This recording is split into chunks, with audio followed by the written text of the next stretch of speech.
Alright, today is day 14. We are seeing again this patient, 39 years old, male pattern hair loss level 2. We have framed the face from here to here 7 cm, and this point is the anterior point, and this point at this side and that side is called the lateral point. Once we connect all the line, we get a hairline, and this area is the hairline, and we create some irregularities so that end of the day he will look natural.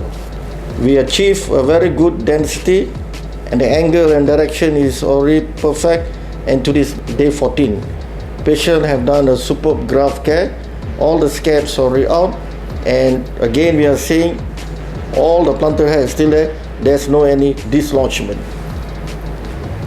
This area is important area, and it's called a follow-up. This small triangle, and it's called a frontal temple angle here.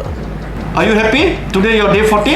Yeah, I'm very happy after this day 14, and finally I can see my hairline. Yeah, it's much better now, and my confidence is better now. Thank you, Dato. Thank you, GLOJAS. I like it. Thank you.